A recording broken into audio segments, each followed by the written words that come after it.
So next we will talk about double implication. हमने implies या implication पढ़ लिया, अब डबल इम्प्लीकेशन पे बात करते हैं। सो डबल इम्प्लीकेशन का मतलब होता है if and only if type of compound statement. इनको बाई कंडीशनल भी बोलते हैं, इक्विवेलेंस भी बोलते हैं, या सरल सिंपल भाषा में डबल इम्प्लीकेशन, दोनों तरफ का इम्प्लाइज। सिंबॉलिकली हम लोग इसको इस तरीके से रिप्रेजेंट करते हैं, P डबल इम्प्लाइज Q, या फिर आप ऐसे डबल एरो भी लगा सकते हैं, सेम बात है, ये दोनों सेम ही होते हैं। और ये स्पेलिंग मिस्टेक नहीं है। IFF का मतलब होता है इफ एंड ओनली इफ। तो इफ का मतलब आप ऐसे लिखते हो IF, और IFF का मतलब होता है इफ एंड ओनली इफ। इसको शॉर्टकट में लिखा जाता है मैथमेटिक्स में IFF। तो IFF को रीड करके कैसे करेंगे हम, P exist if and only if Q exist. तो डबल इंप्लीकेशन का अगर लॉजिकल मतलब कोई मुझसे पूछे तो मैं ये वाला पॉइंट उसको बोलूंगा, जो लास्ट आप देख सकते हैं नीचे, कि P double implication Q is logically equivalent to P implies Q and Q implies P। बाकी फॉर्मूले आप इंप्लीकेशन के जानते हैं, तो आप इसको और फर्दर सिंप्लीफाई कर सकते हैं इस तरीके से, ये इस तरीके से। सो इन शॉर्ट, अगर किसी को इम्प्लीकेशन आता है तो उसे डबल इम्प्लीकेशन भी आता है। नाउ द पॉइंट इज, जब क्वेश्चन हम सॉल्व करेंगे तो उसको इस फॉर्मूला से सॉल्व करने पे, जो मैं हाईलाइट कर रहा हूँ, इस फॉर्मूला से सॉल्व करने का कोई खास फायदा नहीं मिलता है हमें, बट लॉजिकली आपको पता होना चाहिए, मैं इसलिए बता रहा हूँ। तो क्वेश्चन कैसे सॉल्व करेंगे हम, उस पर भी आएंगे हम। फिलहाल थोड़ा सा इसको और अच्छे से बात कर लेते हैं। तो ये सारे टाइप के लैंग्वेजेस का मतलब डबल इम्प्लीकेशन ही होता है कि P is a necessary and sufficient condition for Q, Q is a necessary and sufficient condition for P. If P then Q and if Q then P, जो मैं कह रहा था कि P implies Q, third statement वो है जो मैं कह रहा था आपको, P implies Q and Q implies P. If P then Q and if Q then P, इसी को डबल इम्प्लीकेशन बोलते हैं। और जो है common sense, Q if and only if P, fourth का मतलब वही, Q exist if and only if P exist, P exist if and only if Q exist। तो ये भी कम्यूटेटिव होता है, दोनों की ट्रुथ टेबल सेम बनेगी, ऑर्डर से फर्क नहीं पड़ता। अच्छा, एक चीज काम की, यूनियन लो, इंटरसेक्शन लो, चाहे डबल इम्प्लीकेशन लो, ये कम्यूटेटिव होते हैं। मतलब इसमें आप P और Q को इंटरचेंज कर दो तो कोई फर्क नहीं पड़ता, लॉजिकल मतलब सेम होता है। बट इम्प्लीकेशन में ऐसा नहीं होता। तो P implies Q और Q implies P, ये दो अलग बातें होती है, ठीक है, ये इक्वल नहीं होते हैं, लॉजिकली अलग होते हैं। तो ये कम्यूटेटिव नहीं होता है। कौन सा, implication. Double implication commutative in nature होता है। ये एग्जांपल देखते हैं, if the sum of digits of a number is divisible by 3 then the number is divisible by 3। तो ये स्टेटमेंट P है। Q स्टेटमेंट उसी का कन्वर्स लिखा हुआ है, if a number is divisible by 3 then the sum of digits its digits is divisible by 3। तो यहाँ पे जब हम ऐसे बोले, इस ये ऐसा स्टेटमेंट लिखते हैं कि number is divisible by 3 if and only if the sum of its digits is divisible by 3। तो इस स्टेटमेंट का मैथमेटिकल मतलब है P double implication Q। P double implication Q। P क्या बोल रहा है, sum of digits of number is divisible by 3 then the number is divisible by 3। मतलब P एक साइड से इंप्लीकेशन दिखा रहा है, Q दूसरे साइड से इंप्लीकेशन दिखा रहा है, तो उनका जो कॉम्बिनेशन है वो डबल इंप्लीकेशन हो जाएगा। तो इस तरीके से इफ देन वर्क करता है। इनफैक्ट मैंने और ज्यादा उसको कर दिया कॉम्प्लिकेट। आप ऐसा समझो कि ये sum of digits of a number is divisible by 3, इसको हम लोग बोल देते हैं x, और नंबर इज डिविजिबल बाय 3 को बोल देते हैं हम लोग y। तो P का मतलब है x implies y, Q का मतलब है y implies x, और जो ये स्टेटमेंट लिखा है, इस स्टेटमेंट का मतलब है x double implication y। Sorry, मैंने पहले गलत बता दिया था। तो P और Q खुद कंपाउंड या कॉम्प्लिकेटेड स्टेटमेंट्स हैं, तो हम ऐसा सोचेंगे। नंबर इज डिविजिबल बाय 3, उसको हम लोग y बोल देते हैं। Sum of digits of number is divisible by 3, इसको हम लोग x बोल देते हैं। तो x implies y, ये P स्टेटमेंट है, y implies x, ये Q स्टेटमेंट है, और जो ये वाला स्टेटमेंट लिखा है ये होता है डबल इंप्लीकेशन कि इफ एंड ओनली इफ, दोनों तरफ से। और अब इसके ट्रुथ टेबल पे बात करते हैं और वेन डायग्राम पे बात करते हैं, क्योंकि क्वेश्चन तो भैया ट्रुथ टेबल और वेन डायग्राम से सॉल्व होना है, इसके जो भी होने हैं। तो लॉजिकली सोचते हैं, आइए, है ना, हम लोग इस फॉर्मूले से भी करते हैं, लॉजिक से और इस फॉर्मूले से भी हम लोग, ये जो फॉर्मूला इससे भी कनेक्ट करते हैं और ट्रुथ टेबल बनाते हैं। सो अगर P ट्रू है और Q ट्रू है तो क्या होगा उससे, ये P implies Q, इसकी वैल्यू ट्रू आएगी, Q इम्प्लाइज P, इसकी वैल्यू ट्रू आएगी, और दोनों का जब इंटरसेक्शन लेंगे, एंड लेंगे, तो ट्रू और ट्रू का इंटरसेक्शन ट्रू आता है। तो ये हमने पहली एंट्री की। फिर सेकेंड एंट्री पे आते हैं। जब P होगा ट्रू और Q होगा फॉल्स, तो जब P ट्रू होता है और Q फॉल्स होता है, तब P इम्प्लाइज Q, इसकी वैल्यू क्या आएगी? फॉल्स। और Q इम्प्लाइज P की वैल्यू आएगी ट्रू। और जब आप ट्रू और फॉल्स का इंटरसेक्शन लोगे, एंड लोगे, तो आंसर फॉल्स आएगा। तो इसीलिए इसका आउटपुट आता है फॉल्स। दोनों का ऑर्डर चेंज होगा, एंड तो कम्यूटेटिव है ना, तो ये डबल इंप्लीकेशन कम्यूटेटिव होता है, ट्रूथ टेबल सेम ही बनेगी दोनों की। अब आता है थर्ड केस पे। जब P की वैल्यू फॉल्स है और Q की वैल्यू ट्रू है, हम थर्ड केस की बात कर रहे हैं। तो इस केस में क्या होगा? इस केस में इधर वाला कौन सा, ये Q इम्प्लीकेशन P, ये भाई साहब फॉल्स हो जाएंगे, और ये जो पहला वाला है ये ट्रू हो जाएगा। तो इन एनी केस फॉल्स और ट्रू का इंटरसेक्शन फॉल्स ही होता है। और चौथा केस, जब दोनों फॉल्स हैं। अब जब दोनों फॉल्स है ना, तो फॉल्स इम्प्लीकेशन फॉल्स का आंसर ट्रू आता है। तो ये ट्रू एंड ट्रू लिखा है, तो ट्रू एंड ट्रू तो ट्रू होता है, इसलिए आंसर ट्रू दिया है।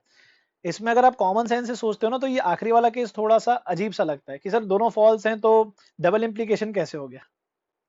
तो देखो, डबल इंप्लीकेशन का मतलब क्या होता है? अगर P एग्जिस्ट करता है तो Q को एग्जिस्ट करना पड़ेगा। ये ऐसा बोलता है कि अगर P एग्जिस्ट करता है तो Q को एग्जिस्ट करना पड़ेगा, और Q एग्जिस्ट करता है तो P को एग्जिस्ट करना पड़ेगा। तो अगर दोनों वाकई में एग्जिस्ट कर रहे हैं तो डबल इंप्लीकेशन लॉजिकली तो सही बोल रहा है। तो पहला कॉलम आप लोग, पहला रो सही से लॉजिक सोच पा रहे हो। फिर दूसरा और तीसरे केस में भी आपको कोई दिक्कत नहीं होती है कॉमन सेंस सोचने से, क्योंकि आप क्या बोलते हो भाई, अगर एक ट्रू है और एक फॉल्स है तो लॉजिकली ये गलत बोल रहा है, क्योंकि एक का एग्जिस्ट करना दूसरे के एग्जिस्ट करने को इंप्लाई करता है दोनों डायरेक्शन में। तो अगर थर्ड सेकंड और थर्ड केस को सोचें तो लॉजिकली ये भी सही लगता है कि हाँ सर, अगर एक ट्रू और एक फॉल्स हो गया ना तो आंसर फॉल्स आना चाहिए। चौथे में थोड़ा सा डाउट आपको इसलिए जाता है क्योंकि ये जो है लॉजिक से आप थोड़ा कनेक्ट नहीं कर पाते कि P का एग्जिस्ट करना Q के एग्जिस्ट करने को इंप्लाई करता है, Q का एग्जिस्ट करना P के एग्जिस्ट करने को इंप्लाई करता है। पर अगर दोनों एग्जिस्ट नहीं कर रहे हैं तो भी कोई दिक्कत थोड़ी ना है, इस स्टेटमेंट ने कुछ गलत थोड़ी ना बोला। जो अपना ये वाला स्टेटमेंट था, इस स्टेटमेंट की क्या गलती? इसने तो सही बोला है ना, दोनों एक अगर एग्जिस्ट करेगा तो दूसरा करना पड़ेगा, दूसरा एग्जिस्ट करेगा तो पहला करना पड़ेगा, दोनों ही एग्जिस्ट नहीं कर रहे हैं, ठीक है, कोई दिक्कत नहीं है। इसमें से वही धोनी रायना वाला चीज है जो हमने बात की थी। तो अब इन सारे कंफ्यूजन्स को अवॉइड करके सर आप फाइनल बताइए कि याद क्या रखना है। तो बेटा याद आपको ये रखना है, वर्किंग रूल इसका ये है कि P डबल इंप्लीकेशन Q जो होता है वो ट्रू तब होता है जब दोनों एग्री करें, when both P and Q have the same truth value. मैं इसको ऐसे याद रखता हूं, व्हेन बोथ एग्री, जब दोनों आपस में एग्री करेंगे तब आंसर ट्रू आएगा, वरना आंसर फॉल्स आएगा। अब इसका क्या मतलब है? दोनों अगर ट्रू हैं तो दोनों एग्री कर रहे हैं, और दोनों अगर फॉल्स है ना तब भी एग्री तो कर ही रहे हैं ना, दोनों सेम वैल्यू ले रहे हैं, दोनों आपस में एग्री करेंगे भाई तू भी फॉल्स मैं भी फॉल्स, तब आंसर ट्रू आएगा। और अगर एक बंदा ट्रू और दूसरा बंदा फॉल्स हो रहा है, अगर आपस में डिसएग्री कर रहे हैं, तो आंसर हम फॉल्स देंगे। तो ऐसे याद रखना है। इंप्लीकेशन में आपने क्या याद रखा है? इंप्लीकेशन में आपने याद रखा है, मैं सबको समराइज कर देता हूं एक जगह। सबसे पहले हमने पढ़ा था P एंड Q, इसका वर्किंग रूल क्या था? P एंड Q तभी ट्रू होगा अगर उसके दोनों इनपुट्स ट्रू हैं, अगर एक भी फॉल्स हुआ तो आंसर फॉल्स। तो इसका मतलब क्या होता है? All of them are true then the answer is true, वरना फॉल्स। फिर हमने पढ़ा था P और Q का वर्किंग रूल क्या था? At least one of them is true then the answer is true, when all of them are false then the answer is false. ये था। और नेगेशन P पढ़ा हमने थर्ड नंबर पे, बहुत सिंपल, ट्रू का फॉल्स, फॉल्स का ट्रू। चौथा हमने पढ़ा था इंप्लीकेशन। इंप्लीकेशन में हमने क्या वर्किंग रूल याद रखा है दिमाग में? This is falls in only one case, सिर्फ दुनिया में ऐसा एक ही केस होता है जब P इंप्लाइज Q फॉल्स देता है, और वो कौन सा केस है? जब पहला बंदा ट्रू हो जाए और दूसरा बंदा फॉल्स। सिर्फ पहले ट्रू और दूसरे फॉल्स, इसी केस में P इंप्लाइज Q फॉल्स देगा, बाकी हर केस में ये ट्रू देता है। और पांचवा डबल इंप्लीकेशन, इसमें हमें क्या याद रखना है? ये आंसर ट्रू तब देगा जब दोनों एग्री करेंगे। तो दोनों ट्रू होंगे इनपुट तो आंसर ट्रू आएगा, दोनों फॉल्स होंगे इनपुट तब भी आंसर ट्रू आएगा। दोनों सेम वैल्यू अगर लेते हैं तब आंसर ट्रू आता है, और अगर दोनों सेम वैल्यू नहीं लेते तो आंसर फॉल्स आता है। और वेन डायग्राम में आप देख सकते हो, ये जो बाहर वाला रीजन शेड किया है ये अपना फोर्थ केस है, दोनों सर्कल के बाहर हैं अपन, और जो ये शेड किया है अपन, ये फर्स्ट केस है जब दोनों सर्कल के अंदर है अपन, बोथ आर ट्रू। ये हमने शेड क्यों नहीं किया, क्योंकि हम पहले सर्कल के अंदर हैं, दूसरे सर्कल के बाहर है, मतलब पहला वाला ट्रू है और दूसरा वाला फॉल्स है। और ये रीजन शेड क्यों नहीं किया हमने, क्योंकि हम दूसरे सर्कल के अंदर हैं और पहले सर्कल के बाहर हैं, तो एग्री नहीं कर रहे हैं वो। तो this is the logic of double implication, और इसी से प्रॉब्लम सॉल्व होते हैं। वेन डायग्राम याद रखना, काम आएगा। अच्छा हाँ, इस पे हमने बात की थी कि टोटोलॉजी और फैलेसी हम लोग बात करेंगे। तो इन शॉर्ट एक शब्द में बोलूं तो टोटोलॉजी का मतलब होता है ऑलवेज ट्रू, चाहे कुछ भी इनपुट हो आंसर हमेशा ट्रू आएगा, उसको टोटोलॉजी बोलते हैं या आइडेंटिटी बोलते हैं। और फैलेसी का मतलब होता है ऑलवेज फॉल्स, चाहे इनपुट कुछ भी हो आंसर हमेशा फॉल्स ही आता है। तो याद कैसे रखें, T for tautology, T for always true, F for fallacy, F for always false. नाम में गड़बड़ नहीं करना, T for tautology, T for true, F for fallacy, F for false. जो हमेशा ट्रू हो उसको टोटोलॉजी बोलेंगे, आइडेंटिटी बोलेंगे, जो हमेशा फॉल्स हो उसको फैलेसी बोलेंगे या कॉन्ट्राडिक्शन बोलेंगे। इक्वेशंस की भाषा में हम लोग आइडेंटिटी और कॉन्ट्राडिक्शन यूज करते हैं, मैथमेटिकल रीजनिंग में हम टोटोलॉजी और फैलेसी बोलते हैं। तो compound statement which are true for any truth value of the components, मतलब किसी भी इनपुट पे आउटपुट हमेशा ट्रू आए। एग्जांपल, सिंपल सा एग्जांपल ले लीजिए, P यूनियन P कॉम्प्लीमेंट, इसका आंसर हमेशा ट्रू आएगा। और अच्छा यहाँ पे थोड़ा गड़बड़ है, ये और होगा। और similarly negation of tautology is fallacy. यहाँ एक और चीज की टोटोलॉजी का उल्टा फैलेसी होता है और फैलेसी का उल्टा टोटोलॉजी होता है, नेगेशन कॉम्प्लीमेंट। तो सेट थ्योरी में अगर मैं इसकी बात करूं ना, तो सेट थ्योरी में टोटोलॉजी का मतलब होता है यूनिवर्सल सेट। आप ऐसा समझ लो, यूनिवर्सल सेट जो होता है उसको हम टोटोलॉजी बोलेंगे, और फैलेसी जो होता है, फैलेसी का मतलब होता है एम्प्टी सेट। जो हम सेट थ्योरी में एम्प्टी सेट जिसको बोलते थे वो फैलेसी होता है। तो टोटोलॉजी का वेन डायग्राम कैसा बनेगा, सब कुछ शेड हो जाएगा, और फैलेसी का वेन डायग्राम कैसा बनेगा, कुछ भी शेड नहीं होगा।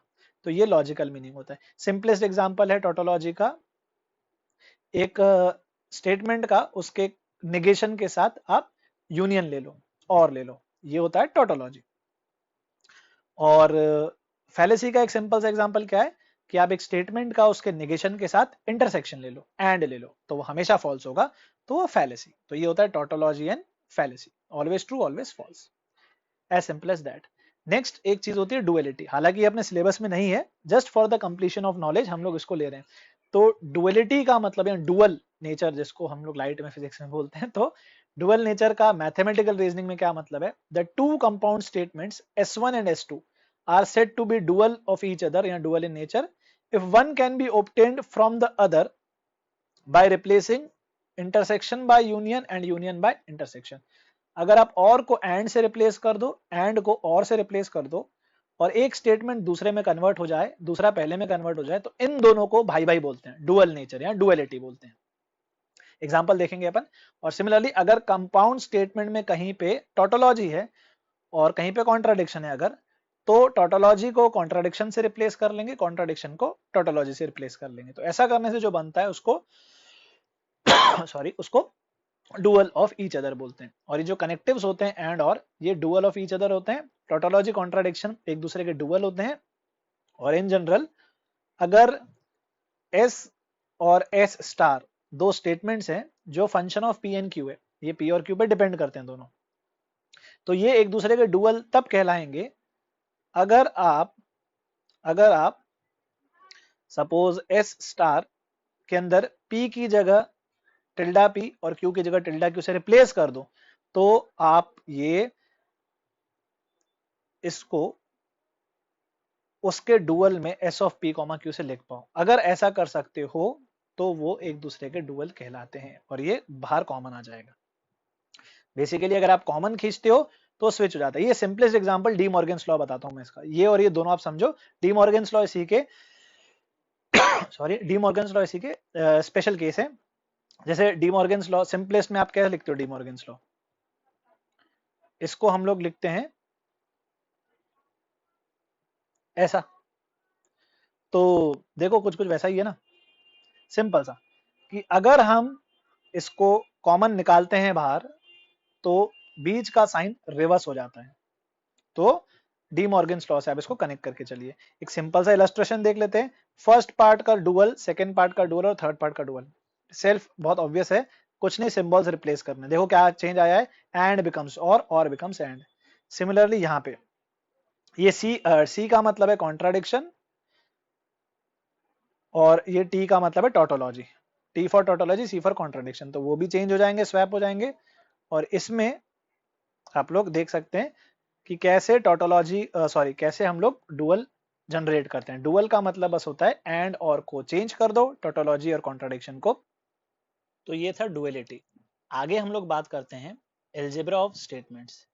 अच्छा, ये जो सारे लॉज हैं ये आप लोग ऑलरेडी जानते हो, सेट थ्योरी में पढ़ चुके हो, और कहीं ना कहीं हम ये लॉज जाने अनजाने में क्वेश्चंस को सॉल्व करते वक्त यूज कर चुके हैं। बट फिर भी for the completion of subject हम इकट्ठा एक जगह समराइज कर लेते हैं। तो मैथमेटिकल रीजनिंग में statement satisfies many laws, out of which some are given. First होता है आइडेम्पोटेंट लॉ। किसी भी स्टेटमेंट का खुद के साथ आप यूनियन लो चाहे इंटरसेक्शन लो, वही स्टेटमेंट आता है। सेट थ्योरी से आप कनेक्ट करो, यूनियन इंटरसेक्शन की तरह सोचना। सेकंड होता है एसोसिएटिव लॉ। एसोसिएटिव का मतलब होता है ब्रैकेट की जरूरत नहीं पड़ती। आप यूनियन और इंटरसेक्शन को ब्रैकेट की जरूरत नहीं पड़ती। चाहे आप पहले क्यू यूनियन आर सॉल्व करो और फिर पी के साथ यूनियन लो, चाहे आप पहले पी और क्यू का यूनियन लेके सॉल्व करो और फिर आर के साथ यूनियन लो, final answer, final Venn diagram जो बनेगा वो सेम बनेगा। अच्छा, तीन का वेन डायग्राम कैसे होता है? पी क्यू आर, यूनियन का मतलब है ये सारा रीजन।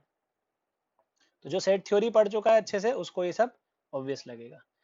और इंटरसेक्शन में हम लोग क्या बात करें? इंटरसेक्शन का मतलब इसकी बात कर रहे हैं हम लोग। अब फर्क नहीं पड़ता कि आप पहले इसको सॉल्व करो क्यू एंड आर, फिर पी के साथ लो, चाहे पी एंड क्यू सॉल्व करके आर के साथ लो, फाइनल मुद्दा जो है, फाइनल मीनिंग सेम निकलता है। Common region between P Q R.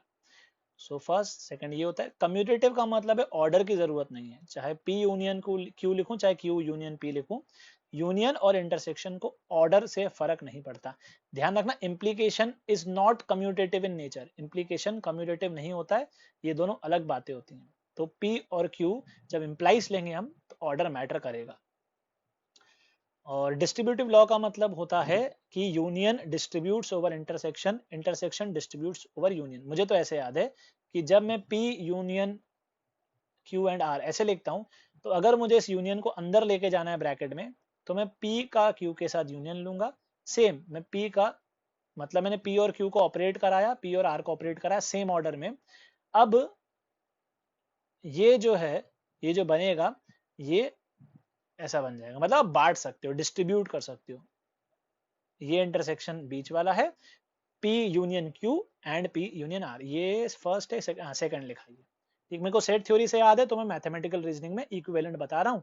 और सिमिलरली इंटरसेक्शन जो है वो भी यूनियन में डिस्ट्रीब्यूट हो जाता है। मतलब इस स्टेटमेंट को मैं ऐसे लिख सकता हूँ कि P intersection Q, P intersection R, मैंने दोनों पे ऑपरेट करा दिया और ये बीच वाला यूनियन एज इट इज रहेगा यहाँ पे।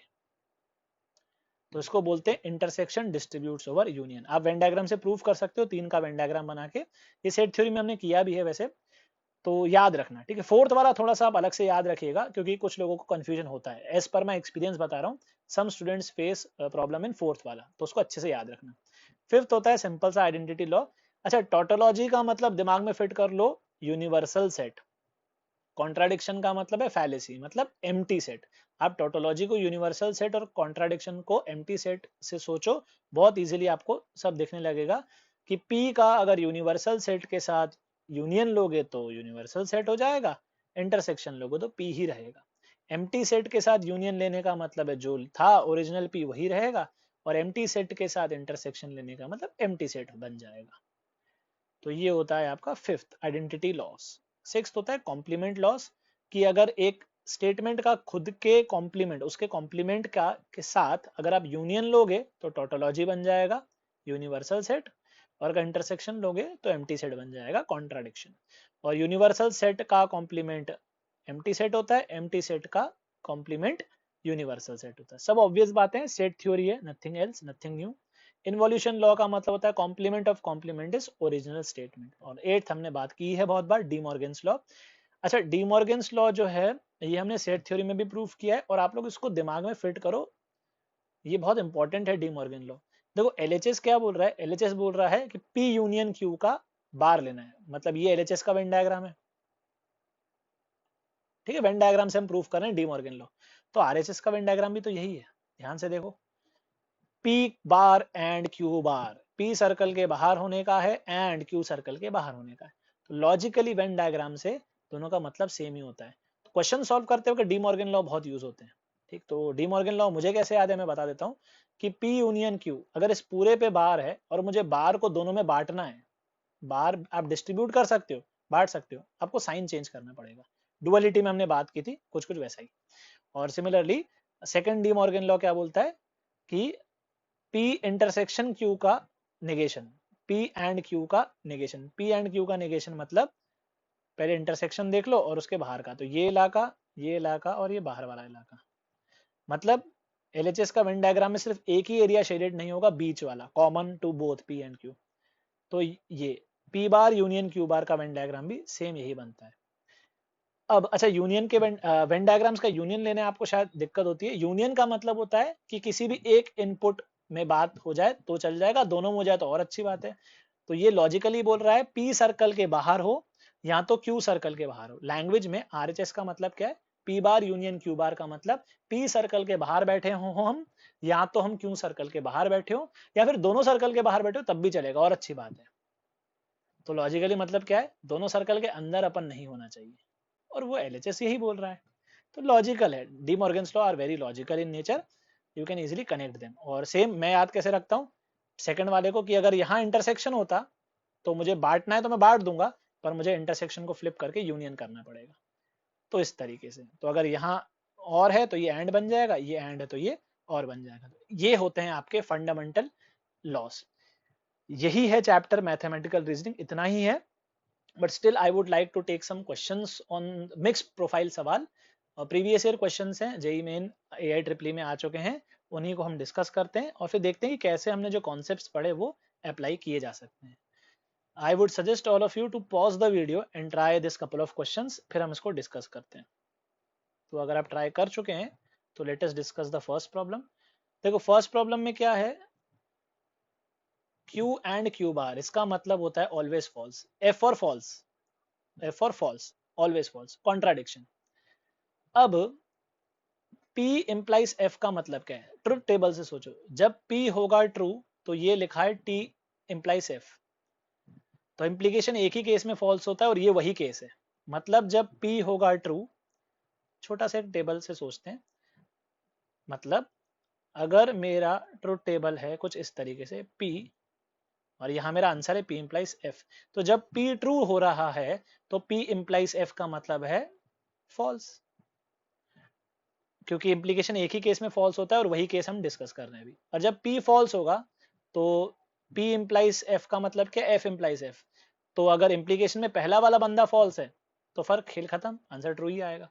इंप्लीकेशन सिर्फ एक ही केस में फॉल्स देता है आंसर, वो है P पहला बंदा ट्रू और दूसरा बंदा फॉल्स। तो ये ट्रुथ टेबल जो बन के आई है ये नेगेशन की तो होती है, मतलब P को अपन ट्रू डाल रहे हैं इनपुट तो आंसर फॉल्स आ रहा है, और P को इनपुट फॉल्स डाल रहे हैं तो आंसर ट्रू आ रहा है। तो ये तो नेगेशन का काम है। मतलब वेन डायग्राम ने यूनिवर्सल सेट भी नहीं बनाया और एम्प्टी सेट भी नहीं बनाया, सारा एरिया थोड़ी ना शेड हुआ है, ये बाहर वाला शेड हुआ है। तो it is neither a tautology nor a contradiction. हम टोटोलॉजी नहीं बोलेंगे इसको क्योंकि ऑलवेज ट्रू नहीं हो रहा है आंसर, और फैलेसी भी नहीं बोलेंगे, कॉन्ट्राडिक्शन भी नहीं बोलेंगे क्योंकि हमेशा फॉल्स भी नहीं आ रहा है आंसर, हमेशा फॉल्स नहीं आ रहा है आंसर, कभी कभी ट्रू कभी कभी फॉल्स आ रहा है। तो it is neither a tautology nor a contradiction, final answer C option. Same way में हम सेकंड क्वेश्चन सॉल्व करते हैं। तो सेकंड क्वेश्चन आपको सिखाएगा कि कुछ पर्टिकुलर सवाल कैसे सॉल्व किए जाते हैं। तो मैं कैसा, मेरा अप्रोच क्या है इन टाइप के प्रॉब्लम को सॉल्व करने का, पहले मैं छोटे छोटे कंपोनेंट्स के वेन डायग्राम बनाना स्टार्ट करता हूँ। तो पहले क्या किया मैंने, पहले मैंने बनाया वेन डायग्राम इस चीज का, नेगेशन P और Q। हमने पहले किसका, इसका वेन डायग्राम बनाया, नेगेशन P और Q। कैसे बनेगा, P के अंदर या फिर सॉरी P बार का मतलब है P के बाहर, P सर्कल के बाहर या फिर Q सर्कल के अंदर। तो P सर्कल के बाहर जो भी इलाका है सब शेड हो जाएगा, यूनियन का मतलब है at least one of them. Q के अंदर वाला इलाका फिर से शेड हो जाएगा। तो ये अपना वेन डायग्राम, आई होप आपको वेन डायग्राम्स बनाने आते हैं, यूनियन इंटरसेक्शन लेना आता है। तो लॉजिकली ये वेन डायग्राम पर ने इसका बना दिया। अब हम बनाते हैं वेन डायग्राम इस चीज का, P bar and Q bar, P के बाहर रहने का है एंड Q के बाहर रहने का है, तो दोनों सर्कल के बाहर रहने का मतलब ये अपना वेन डायग्राम बन गया। अब ये जो दो वेन डायग्राम्स बने हैं, इन दो चीजों के वेन डायग्राम जो बने, इनका हमें क्या करना है, एंड लेना है, इंटरसेक्शन। इंटरसेक्शन का मतलब होता है कॉमन रीजन। तो दोनों वेन डायग्राम में आप देखो और पूछो अपने आप से कि जब हम अपने फाइनल स्टेटमेंट का वेन डायग्राम बनाएंगे तो क्या मैं ये एरिया शेड कर सकता हूं। एक एक एरिया से जाके पूछो, एक एक केस से जाके पूछो। अंदर से स्टार्ट करते हैं, टीटी से स्टार्ट करते हैं, जब दोनों ट्रू हैं दोनों के अंदर। तो फर्स्ट वाला बोलता है कि हाँ भाई शेड करना है, सेकंड वाला बोलता है शेड नहीं करना है, तो हम लोग इसको शेड नहीं करेंगे फाइनल आंसर में। क्या फाइनल आंसर में मुझे ये एरिया शेड करना है, फर्स्ट वाला बोलता है भाई मत करो, सेकंड वाला बोलता है मत करो, तो हम नहीं करेंगे। हमको दोनों से एग्री करवाना है, दोनों जो हैं वो कॉमन एरिया देख रहे हैं हम लोग। क्या मुझे ये शेड करना है एरिया फाइनल आंसर में, पहला वाला बोलेगा हाँ भाई कर लो, सेकंड मना करेगा, तो हम नहीं करेंगे। और बाहर वाला एरिया मुझे शेड करना है क्या आंसर में, तो पहला वाला बोलेगा हाँ भाई कर लो, दूसरा वाला बोलेगा हाँ कर लो। तो कॉमन रीजन या कॉमन एरिया जो है मैं इस तरीके से देखता हूँ, एक एक करके, कोई केस छूट ना जाए। तो फाइनल आंसर का वेन डायग्राम बनता है ये, और इसको हम लॉजिकली ऐसा बोल सकते हैं, जो फाइनल आंसर है ये किस चीज का वेन डायग्राम है पता है, ये है negation P and negation Q। P के बाहर रहने का है एंड Q के बाहर रहने का है, ऐसा। तो ये इस चीज का वेन डायग्राम बन के आ गया। तो क्या ये टोटोलॉजी है, क्या ये ऑलवेज ट्रू है, नहीं। क्या ये ऑलवेज फॉल्स है, नहीं। तो हम आंसर क्या रिपोर्ट करेंगे, हम आंसर रिपोर्ट करेंगे neither tautology nor contradiction, that is C option. तो इस तरीके से हम वेन डायग्राम की मदद से इन क्वेश्चंस को कर सकते हैं। अच्छा, कुछ लोग इस क्वेश्चन को ऐसे भी अप्रोच कर सकते हैं, P बार यूनियन Q, फिर इंटरसेक्शन लगा हुआ है P बार इंटरसेक्शन Q बार, तो इधर यूनियन है इधर नहीं, वो नहीं कर पाएंगे। ठीक है, मुझे लगा था कि अगर हाँ यहाँ यूनियन होता ना तो हम डिस्ट्रीब्यूटिव लॉस वगैरह यूज कर सकते थे, अभी नहीं कर सकते। हाँ, तो वेन डायग्राम बेस्ट है, अब वेन डायग्राम से जाइए। तो ये था सेकंड क्वेश्चन। नेक्स्ट अगेन आप वीडियो पॉज करो, थर्ड और फोर्थ क्वेश्चन ट्राई करो, फिर हम डिस्कस करते हैं। तो अगर आप ट्राई कर चुके हैं so let us discuss them. Third वाले का आंसर हम रिपोर्ट करेंगे, एक एक करके चेक करेंगे ऑप्शन। तो पहला ऑप्शन P एंड P बार का इंटरसेक्शन एक कॉन्ट्राडिक्शन होता है, सही, ये करेक्ट है। पर इसने बोला है the false statement which of the following is wrong, इसने ये बोला है। तो ए तो करेक्ट है, तो इसको अपन टिक नहीं करेंगे, है ना। बी पे मैं बाद में आता हूँ, पहले मैं सी इजी वाले ले लेता हूँ। तो ये जो है सी ऑप्शन जो है, सी ऑप्शन का मतलब क्या है, सी ऑप्शन का मतलब नेगेशन ऑफ नेगेशन P, तो ये तो P ही लिखा है। तो P का P के साथ डबल इंप्लीकेशन, ये पूरा हिस्सा सॉल्व होके P ही बनेगा। तो P का P के साथ डबल इंप्लीकेशन, डबल इंप्लीकेशन का वर्किंग रूल क्या था, जब दोनों एग्री करेंगे तभी आंसर ट्रू आएगा। मजेदार बात है कि अगर P ट्रू होगा तो ये T डबल इंप्लीकेशन T लिखा है तो आंसर ट्रू ही आएगा, और अगर P फॉल्स है तो फॉल्स डबल इंप्लीकेशन फॉल्स का आंसर भी ट्रू ही आएगा। तो सी ऑप्शन जो है वो करेक्ट स्टेटमेंट है, ये वाकई में एक टोटोलॉजी है, क्योंकि पी खुद के साथ तो एग्री करेगा ही ना।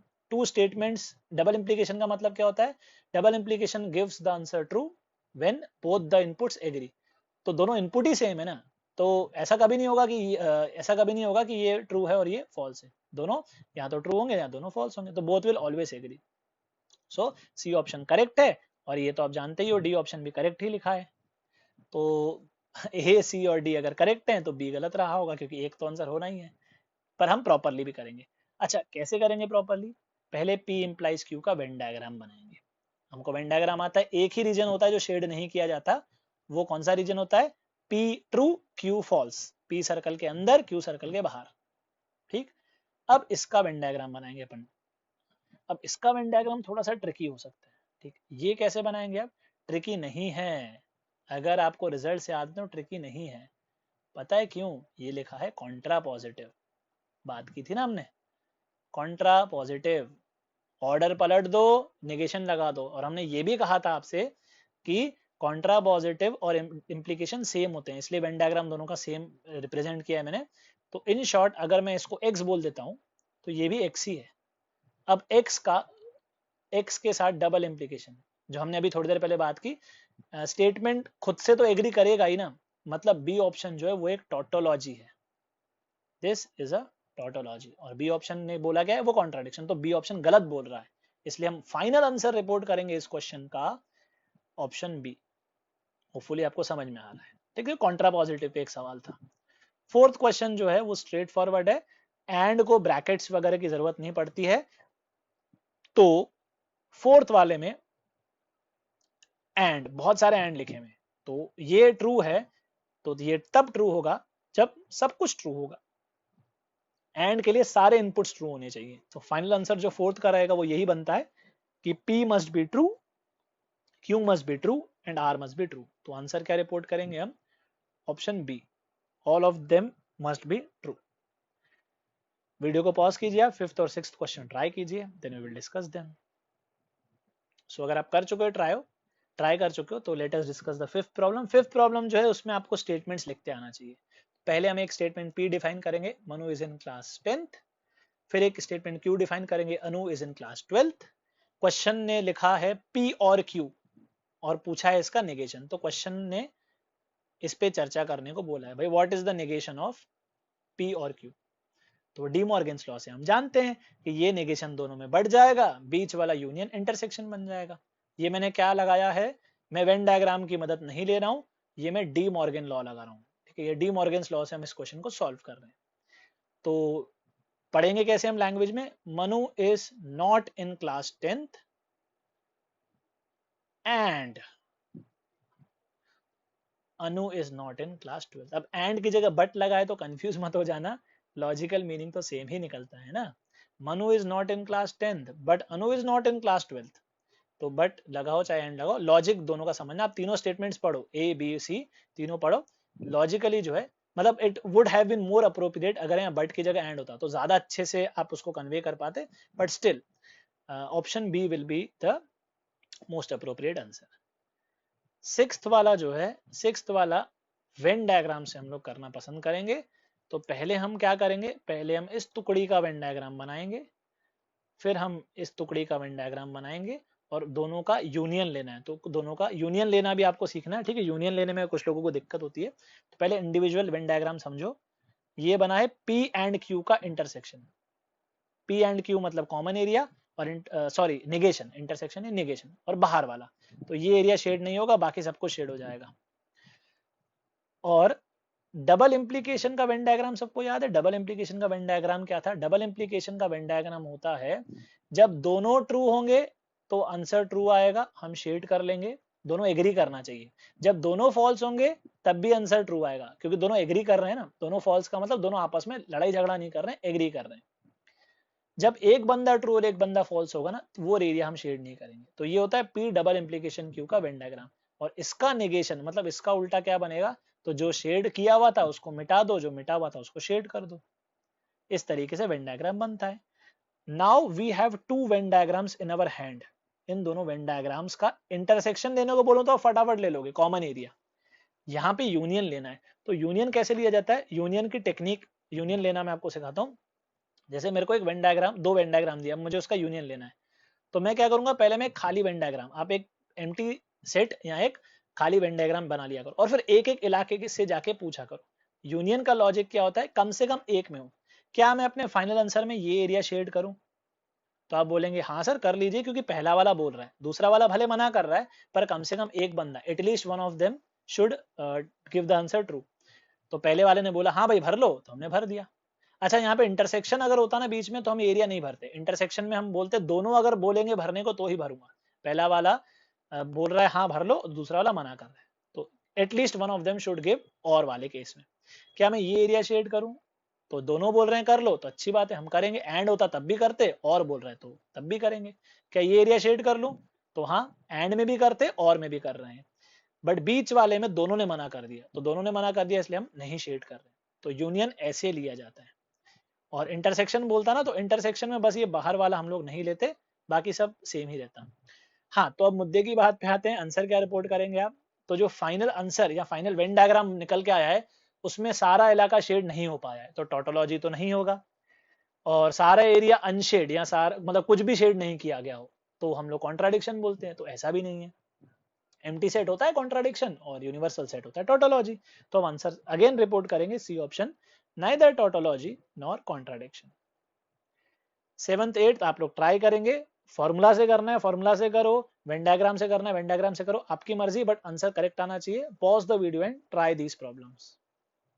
अगर आप अटेम्प्ट कर चुके हो so we can discuss them. Seventh वाला में हम लोग क्या करेंगे, इस टुकड़े का वेन डायग्राम बनाएंगे।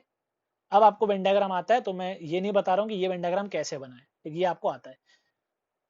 इसका वेन डायग्राम बनाएंगे और दोनों का यूनियन लेना है। यूनियन कैसे लिया जाता है, अगर आपको समझ में नहीं आया तो एक और बार ध्यान देना, मैं फिर से आपको बता रहा हूँ। एक खाली वेन डायग्राम बनाओ और एक एक इलाके से जाके पूछो, क्या मैं बाहर वाला रीजन शेड करूं? तो पहले वाले ने परमिशन दे दी तो बिंदास कर लो, आंसर में बाहर वाला रीजन शेड होगा। तो मैं टिक कर देता हूँ, बाहर वाला रीजन शेड करना है। क्या मैं एकदम अंदर वाला शेड करूं, ये वाला?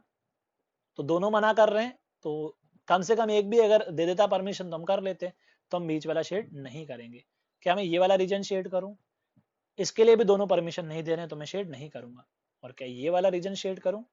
तो सेकंड वाले ने दे दी परमिशन, पहला वाला नहीं दे रहा है, तो ठीक है, अपने को क्या है, और है ना, कम से कम एक बंदा भी परमिशन दे दे चल जाएगा, दोनों दे दे तो और अच्छी बात है, बट एटलीस्ट वन से हम लोग काम चला रहे हैं। तो फाइनली अपना आंसर क्या होगा, ये अपने आंसर का वेन डायग्राम बनेगा कि ये अपना आंसर है। अब आप चारों ऑप्शन देखो और देखो कि चारों ऑप्शन में कौन सा बेस्ट डिस्क्राइब कर रहा है इसको। तो मेरे हिसाब से option A is the best description. क्यों? क्योंकि जो हमने एरिया शेड किया है वो सारा एरिया पी सर्कल के बाहर है, तो क्यू पे डिपेंड नहीं कर रहा, क्यू के अंदर चाहे क्यू के बाहर हो फर्क नहीं पड़ता। पी कॉम्प्लीमेंट का वेन डायग्राम ऐसा बनता है। तो अगर आप क्यू वाला सर्कल हटा के देखो तो ज्यादा अच्छे से फील आएगी, ये पी सर्कल और इसके बाहर का एरिया। अब इसी के ऊपर क्यू सर्कल चितर देंगे तो थोड़ा कॉम्प्लिकेट देखने लगेगा, but this is the Venn diagram. तो आंसर हम रिपोर्ट करेंगे फाइनली इसका ए ऑप्शन। और ये हमने सॉल्व कैसे किया है, we have solved this problem using the Venn diagram. अब इसको कुछ लोग ट्रुथ टेबल से सॉल्व करना प्रेफर करते हैं कि भाई आप T T T F F T F F लेके पहले इसका ट्रुथ टेबल बनाओ, फिर इसका ट्रुथ टेबल बनाओ और फिर दोनों का यूनियन ले लो दोनों का। तो देखो, जो काम आप लोग ट्रुथ टेबल बना बना के कर रहे हो ना, हम भी वही कर रहे हैं, बट हम टेबल बिना बनाए हम लोग उसको विजुअली वेन डायग्राम से कर रहे हैं। एंड दिस इज मोर, क्या कहते हैं, इसमें मिस्टेक्स होने के चांसेस बहुत कम हो जाते हैं। ट्रुथ टेबल में आपके दिमाग में चल रहा होता है टी, आप लिख लेते हो एफ गलती से, या दिमाग में एफ चल रहा होता है गलती से टी लिख लेते हो, और एक छोटी सी गलती पूरे टेबल को खराब कर देती है। तो this is what I prefer and this is how I solve problems on mathematical reasoning. Eight problem similarly आप ट्राई कर सकते हैं। पहले आप पी इंटरसेक्शन का वेन डायग्राम बनाओ, डबल इंप्लीकेशन का वेन डायग्राम बनाओ, उनका कॉमन रीजन लो, उनका इंटरसेक्शन लो।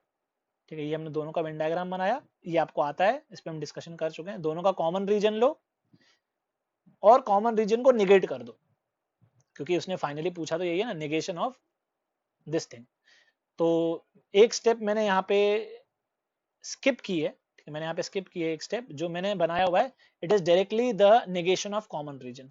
तो एक स्टेप अगर बीच में जोड़नी हो तो हम लोग कुछ ऐसा लिखेंगे, दोनों का कॉमन रीजन। अच्छा, कॉमन रीजन में भी सेम अब वही फिलोसॉफी फॉलो करो, पहले आप एक खाली वेन डायग्राम बनाओ और फिर एक एक रीजन से जाके पूछो, क्या मुझे बाहर वाला रीजन शेड करना है, मैं कॉमन रीजन देख रहा हूँ, तो दोनों परमिशन देंगे हम तभी शेड करेंगे, तो दोनों ने परमिशन दे दी तो हम लोग शेड कर रहे हैं। क्या मैं बीच वाला रीजन शेड करूं, तो बीच वाला रीजन में अब शेड नहीं कर सकता क्योंकि पहला वाला परमिशन नहीं दे रहा है। ध्यान दीजिएगा, हम एंड ले रहे हैं, एंड में दोनों की परमिशन जरूरी है, और में एटलीस्ट वन ऑफ देम की परमिशन से काम चल जाता है। क्या मैं ये रीजन शेड करूं, इस पे तो दोनों ही मना कर रहे हैं तो हम शेड नहीं करेंगे। क्या मैं ये रीजन शेड करूं, तो इसमें पहला तो बोल रहा है कर लो भाई, पर दूसरे ने मना किया है। तो ये अपना जो वेन डायग्राम है, ये वेन डायग्राम बनेगा कॉमन रीजन, और इसका निगेशन जो होगा वो ये है अपना फाइनल आंसर। तो होपफुली आपको सब समझ में आ गया है। अब आप लॉजिकली सोच लो और देखो लॉजिकली फाइनल वेन डायग्राम किस चीज का बना है, स्टैंडर्ड रिजल्ट है, यूनियन का वेन डायग्राम है, तो आंसर हम रिपोर्ट करेंगे ऑप्शन ए। नाइन्थ वाला 2011 में आया हुआ सवाल है, लिटिल लेंदी प्रॉब्लम, तो आप इसको ट्राई कीजिए, वीडियो पॉज कीजिए, टाइम लगेगा, ठीक है, थोड़ा लंबा सवाल है, वेन डायग्राम से करना मैं हिंट देता हूं आपको। And try it, the only statement among the following that is a tautology इस। तो अगर आप ट्राई कर चुके हैं तो आइए सोल्यूशन देखते हैं। कुछ नहीं, वेन डायग्राम बनाना है। तो ए ऑप्शन में हमने वेन डायग्राम बनाया, बी ऑप्शन में हमने वेन डायग्राम बनाया, सी और डी ऑप्शन में वेन डायग्राम बनाना थोड़ा सा ट्रिकी है। तो ए और बी के तो आप बना लोगे, ठीक है, उसको मैं डिस्कस नहीं कर रहा हूँ। तो ए का फाइनल वेन डायग्राम ऐसा बनेगा, बी का फाइनल वेन डायग्राम ऐसा बनेगा। तो ये यूनिवर्सल सेट भी नहीं, एम्प्टी सेट भी नहीं है, तो आंसर ए और बी तो नहीं है। सी ऑप्शन में क्या होता है, पहले आप लोग बनाइए वेन डायग्राम इस टुकड़े का। अब इस टुकड़े के वेन डायग्राम में आपको दिमाग में क्या सोचने का है, आप दिमाग में ऐसा सोचना कि A intersection A implies B लिखा है। तो इंटरसेक्शन, अब वेन डायग्राम का मतलब क्या, देखो जब हम वेन डायग्राम बनाते हैं तो हम लोग कुछ एरिया शेड करना चाहते हैं। अब आप सोचो ये एरिया अगर हम शेड करना चाहते हैं, इसका वेन डायग्राम अगर हम बना रहे हैं, तो मैं इसका आंसर ट्रू निकालना चाहता हूँ। जब ये ट्रू होगा तभी मैं शेड करूंगा। तो इंटरसेक्शन ट्रू कब होगा? इंटरसेक्शन ट्रू सिर्फ और सिर्फ एक ही केस में होगा, जब उसके दोनों इनपुट्स ट्रू हो जाए। तो मैं वो एरिया शेड करना चाहता हूँ, सिर्फ वही एरिया शेड करना चाहता हूँ जब ए ट्रू हो, ए इंप्लाइज बी ट्रू हो। क्योंकि ए ट्रू है तो मैं यहाँ ए की जगह टी लिख लूंगा। अब आप सोचो जब बी ट्रू होगा तो ये काम चल जाएगा।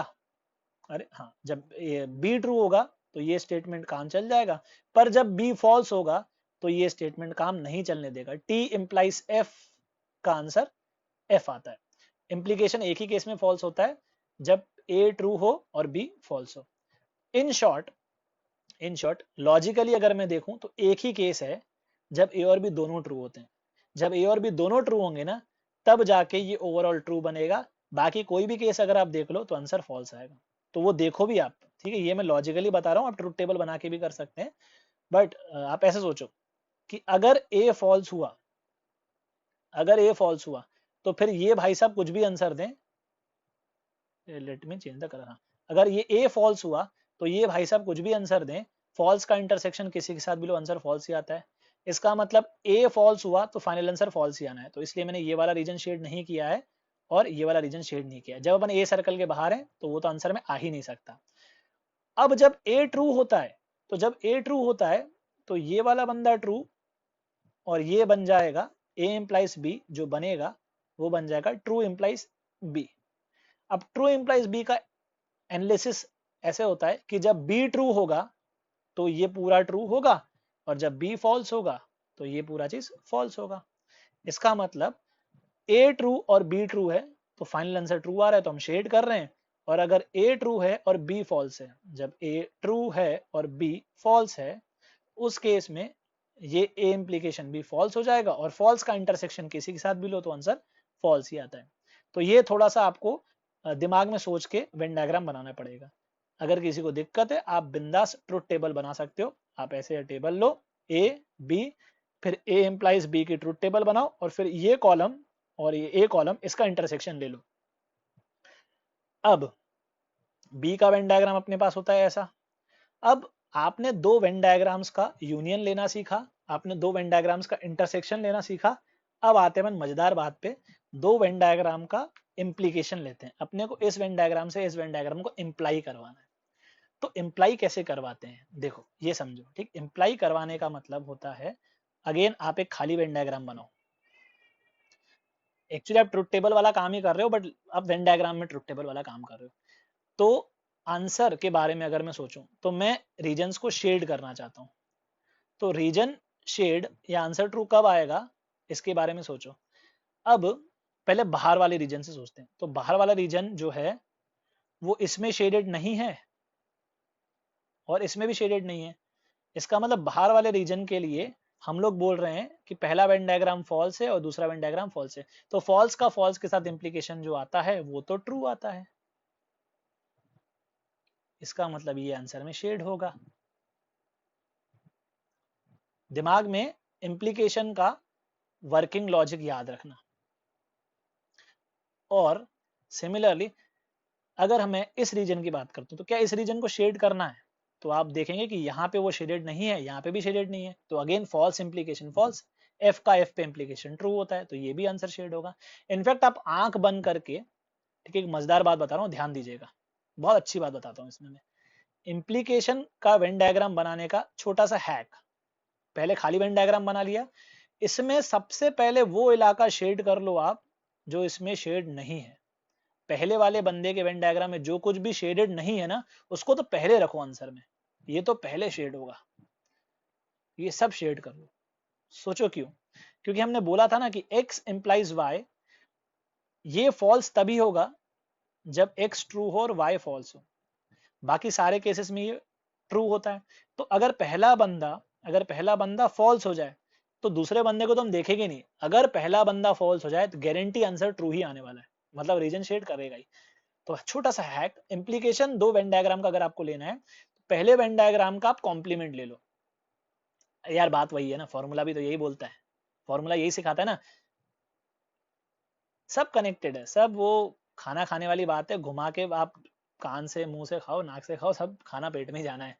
तो x इंप्लाइज y का वेन डायग्राम क्या होता है, लॉजिकल इक्विवेलेंट क्या होता है, नेगेशन x यूनियन y।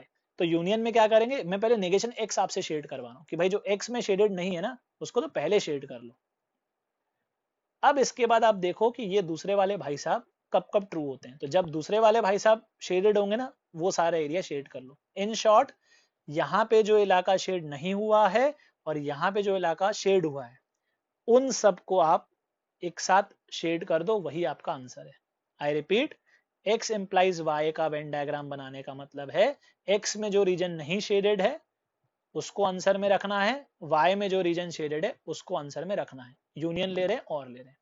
इसलिए फाइनल रिजल्टिंग वेन डायग्राम जो बनेगा, पहले वाले ने बस ये बीच वाला इलाका, पहले वाले ने क्या किया था, पहले वाले ने बस इस चीज की कमी रह गई थी बीच वाले की, और दूसरे वाले ने वो कमी पूरी कर दी।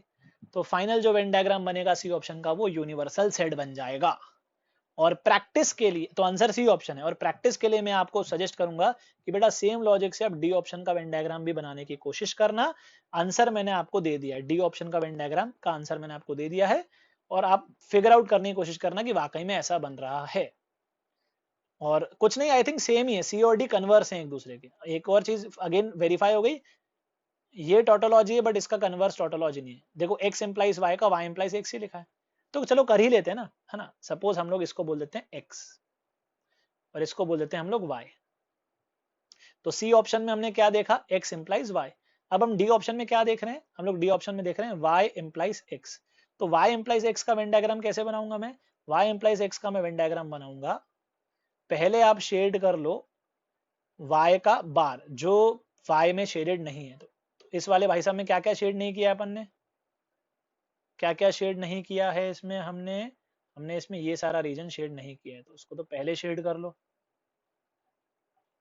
और x में जो भी शेड है वो भी शेड होगा, तो x में क्या शेड है, x में बीच वाला रीजन शेडेड है तो वो शेड कर लिया। तो देखो वेन डायग्राम क्या बना, अरे बढ़िया, वही तो लिखा है डी ऑप्शन। ठीक है, मैं रिपीट कर रहा हूं, इंप्लीकेशन का वेन डायग्राम कैसे बनता है, x इंप्लाइज y का वेन डायग्राम बनाने का ट्रिक है, जो x में शेडेड नहीं है वो आंसर में लिया जाएगा, जो y में शेडेड है वो आंसर में लिया जाएगा। इससे इंप्लीकेशन का वेन डायग्राम बन जाता है। तो हम वेन डायग्राम से कर रहे हैं, ट्रुथ टेबल से क्वेश्चन लंबा पड़ेगा, वेन डायग्राम से स्पीड बढ़ती है, कम टाइम लगता है, बस आपको सोचना ज्यादा पड़ता है, लिखना कम पड़ता है। ये वेन डायग्राम की खासियत है। 10th 11th आप लोग ट्राई कीजिए, फिर हम डिस्कस करते हैं। 10th में वेन डायग्राम से कर रहे हैं हम लोग, पी का वेन डायग्राम बनाया, क्यू बार का वेन डायग्राम बनाया, डबल इंप्लीकेशन लिया, अगेन मैं एक स्टेप खा गया हूं, डबल इंप्लीकेशन लिया और फिर उसका कॉम्प्लीमेंट ले लिया, डबल इंप्लीकेशन लेके कॉम्प्लीमेंट ले लिया, और ये इक्विवेलेंट है पी डबल इंप्लीकेशन क्यू के, क्योंकि हम लोग उसका वेन डायग्राम याद रखते हैं, व्हेन बोथ एग्री। बीच में एक स्टेप मैंने स्किप किया, आप चाहे तो ऐड कर सकते हैं, कौन सा स्टेप, इन दोनों का। अच्छा हाँ, बढ़िया चीज, मैंने आपको दो वेन डायग्राम का इंप्लीकेशन लेना तो सिखाया, डबल इंप्लीकेशन लेना नहीं सिखाया है। तो डबल इंप्लीकेशन कैसे लगते हैं, आइए वो भी समझते हैं। दो वेन डायग्राम का यूनियन लेना आपको आता है, दो वेन डायग्राम का आपको इंटरसेक्शन लेना आता है, दो वेन डायग्राम का इम्प्लाई लेना भी सिखाया है। इम्प्लाई लेना मैंने कैसे सिखाया है, पहले में जो एरिया शेडेड नहीं है और दूसरे में जो एरिया शेडेड है वो सब अपने को रखना है। डबल इंप्लीकेशन का वर्किंग रूल क्या था कि डबल इंप्लीकेशन जो है वो आंसर ट्रू देता है तब जब दोनों एग्री करें। तो आप एक एक रीजन के पास जाओ और देखो दोनों एग्री कर रहे हैं क्या। मतलब अगर मैं आपसे पूछता हूँ कि बेटा ये बीच वाला रीजन मेरे को आंसर में रखना है क्या, तो आप दोनों के पास जाके पूछो, पहला वाला बोलता है हाँ भाई रख लो, दूसरा वो बोलता है नहीं रखो, तो दोनों एग्री नहीं कर रहे हैं तो हम आंसर नहीं रखेंगे। क्या मुझे ये वाला रीजन आंसर में रखना है, तो पहला वाला बोलता है बंदा हाँ रख लो, सेकंड वाला बोलता है हाँ मैं भी शेडेड हूं तो रख लो, तो दोनों एग्री कर रहे हैं तो हम रखेंगे। तीसरे वाले पहले बाहर वाले रीजन पे चलते हैं। बाहर वाले रीजन पे अगर हम जाएं तो पहला मना कर रहा है और दूसरा बोल रहा है कि भाई मैं शेडेड हूं रख लो, तो दोनों एग्री नहीं कर रहे हैं। Now is the most tricky part, क्या मुझे ये रीजन शेड करना है, तो ये रीजन पहले वाले में शेडेड नहीं है, मतलब पहला वाला बोलता है फॉल्स, शेड नहीं करो, दूसरे वाले के पास गए तो दूसरे में भी शेडेड नहीं है तो वो भी बोलता है फॉल्स, शेड मत करो। पर दोनों आपस में एग्री तो कर रहे हैं ना, दोनों ने सेम बात बोली है, दोनों एग्री कर रहे हैं, दोनों का वैल्यू सेम है, फॉल्स और फॉल्स। तो फॉल्स और फॉल्स का जो डबल इंप्लीकेशन होता है बेटा वो ट्रू होता है, याद करो। ठीक है, ये छोटी छोटी मगर मोटी बातें हैं। तो ये जो चौथा रीजन है, फाइनल रीजन, ये आंसर में शेड होगा। तो ये हमने किस चीज का वेन डायग्राम बनाया है, ये हमने इन दोनों वेन डायग्राम्स का डबल इंप्लीकेशन लिया है। अब इसका कॉम्प्लीमेंट लेना है, इसका नेगेशन लेना है, तो इसका उल्टा कर दो। तो जो जो शेडेड है उसको हटा दिया और जो अनशेडेड था उसको शेड कर लिया। This was a good question. ठीक है, डबल इंप्लीकेशन लेना आपको आना चाहिए। बेसिकली आपको दो वेन डायग्राम्स का यूनियन लेना भी आना चाहिए, दो वेन डायग्राम का इंटरसेक्शन लेना भी आना चाहिए, आपको दो वेन डायग्राम को इंप्लाइज करवाते हुए भी आना चाहिए, और आपको दो वेन डायग्राम को डबल इंप्लाइज करवाते भी आना चाहिए। जो डबल इंप्लाइज वाला अगर आपको कंफ्यूज लग रहा है तो वीडियो को आप 1 मिनट बैक ले लो और जो मैंने बोला है उसको अच्छे से फिर से सुनो, लैंग्वेज क्या यूज की है मैंने, तो आपको समझ में आएगा। 11th वाला is a straight forward problem. जो स्टेटमेंट्स हैं उसको आप लिखो, क्या दिया है उसने। ठीक, तो 11th इजी प्रॉब्लम है, आप खुद से देख के फिगर आउट कर सकते हैं। आंसर बी ऑप्शन रहेगा फाइनल। 12th जो है लास्ट प्रॉब्लम अपने चैप्टर का, अगेन 2008 में आया हुआ सवाल, देखते हैं क्या है। आप लोग ट्राई कीजिए, ये थोड़ा मिसप्रिंट है, स्पेलिंग मिस्टेक है, ये इक्विवेलेंट है। ठीक, तो उसको आप ऐसे रीड करना है, इक्विवेलेंट। तो बेसिकली हमको क्या करना पड़ेगा, जो क्वेश्चन में दिया है उसका वेन डायग्राम बनाना पड़ेगा, जो चारों ऑप्शन दिए उन चारों ऑप्शन का वेन डायग्राम बनाना पड़ेगा, and we have to check कौन सा वेन डायग्राम सेम है। तो आप वीडियो पॉज करो, लेंथी क्वेश्चन है, वेन डायग्राम आप सबका बनाओ, बहुत अच्छी प्रैक्टिस हो जाएगी। मैंने अभी बोला ना, इंप्लीकेशन लेना आना चाहिए, डबल इंप्लीकेशन, सब प्रैक्टिस हो जाएगी। Pause the video and try the problem. तो अगर आप ट्राई कर चुके हैं then let us discuss it. तो क्वेश्चन का वेन डायग्राम कैसे बनेगा पहले देखते हैं। क्वेश्चन में ये पी है और ये छोटा सा टुकड़ा है Q इम्प्लाइज P। तो Q इम्प्लाइज P का वर्किंग रूल क्या है, इसमें एक ही रीजन है जो शेड नहीं होगा, ये फॉल्स सिर्फ और सिर्फ एक ही केस में होगा, जब Q ट्रू है, Q के अंदर P फॉल्स है, P के बाहर, Q के अंदर और P के बाहर सिर्फ वही रीजन शेड नहीं होगा, बाकी सब कुछ शेड होगा। अब दो वेन डायग्राम का इंप्लाई ने अभी मैंने आपको सिखाया, दो वेन डायग्राम का इंप्लाई कैसे लेते हैं। यहाँ एक बात बताऊं सिंपल सा, इसमें जिसको कंफ्यूजन है ना बेटा वो याद रखो फॉर्मूला। कौन सा फॉर्मूला, ये होता है नेगेशन Q यूनियन P। इसका वेन डायग्राम तो बना ही सकते हो ना यार। इंप्लीकेशन का वेन डायग्राम बनाने में जिसको तकलीफ आती है उसको मैं लॉजिक यही दे रहा हूँ। इंप्लीकेशन के दो इनपुट होते हैं, पहला इनपुट दूसरा इनपुट। तो इंप्लीकेशन का वेन डायग्राम कैसे बनता है, पहले में जो नहीं है और दूसरे में जो है वो सब अपने को शेड करना है। तो Q में जो नहीं है मतलब Q के बाहर की कहानी, P में जो है P के अंदर की कहानी, बिंदास आप शेड कर लो, वेन डायग्राम आपको करेक्ट मिल जाएगा।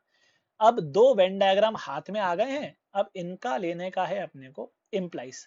क्या रूल बताया मैंने आपको, पहले वाले में जो शेड नहीं किया गया है वो आंसर में रखेंगे हम। तो P के बाहर वाला सारा इलाका हम लोग आंसर में रखेंगे।